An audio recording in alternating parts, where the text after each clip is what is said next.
Hey, how you doing? So a couple different issues. We're getting a nice accumulation of topics to play around with here. So regarding the distinction you're making between Reform Conservative and Orthodox Judaism, a couple asterisks on that one. I think it's worthwhile to mention. The framing as political, like being similar to political belief.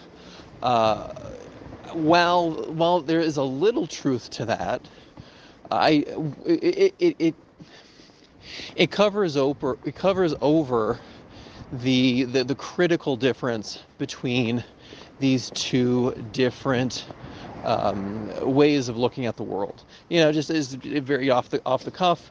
Within Orthodox Judaism, as especially here in Israel, politically speaking, people are left, people are right.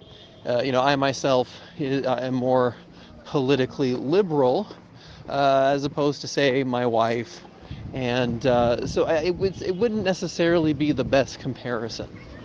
Where the key lies is in a truth claim, not a political belief about society and how society ought to or can mesh together. The truth claim within Orthodox Judaism, outlined by Maimonides, that is sourced within the Talmud, is that there are roughly 13 beliefs that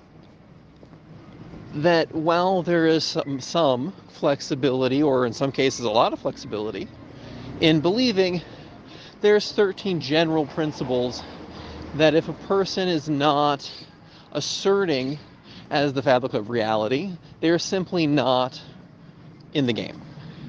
The Rambam the Maimonides goes so far as to argue that, well, lacking belief in these 13, may not even be a moral fault of the individual, but that it's a type of reality that, in the same way, if you're sleeping and someone tosses you out of the building, you are in no way at fault for your own death.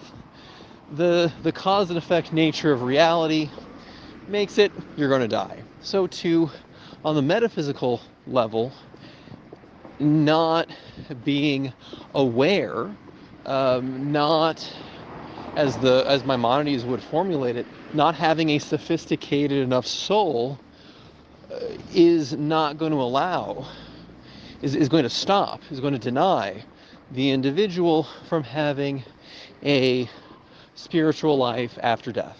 So these 13, just rattling off a few, a firm belief in God, the nature of God being omnipotent, omnipresent, the God has no body, that there is such a thing as prophecy, that Moshe himself is the greatest of all prophets that was and ever will be. There is such a thing as reward and punishment.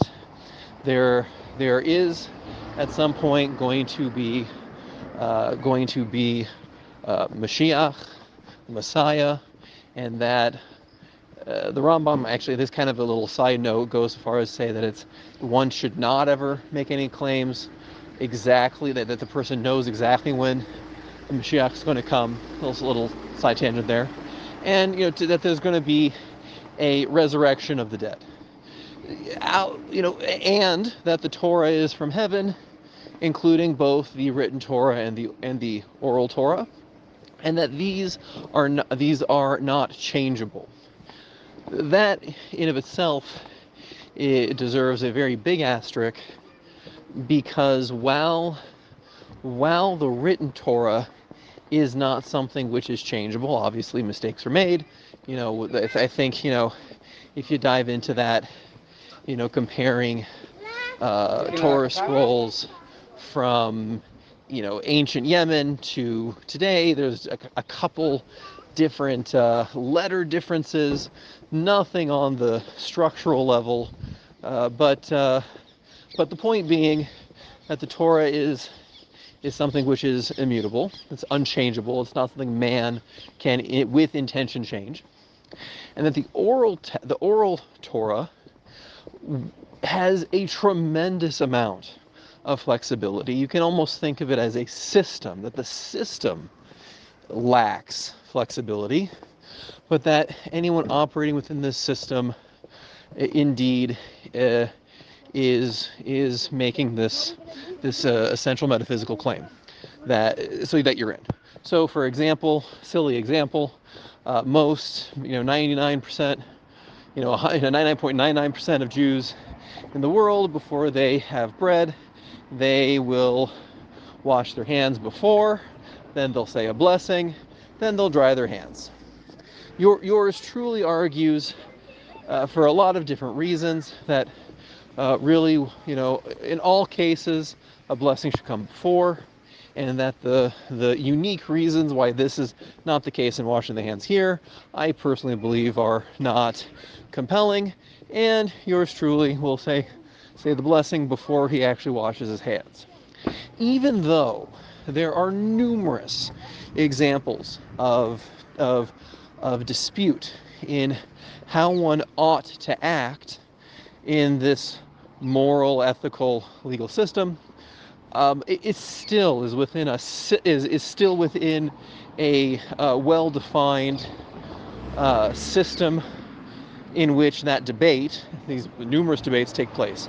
So anybody who commits to those 13, they are in. Whoever does not are out. And just fundamentally, Reform and Conservative Judaism absolutely do not, in almost every way, absolutely does not subscribe to those 13.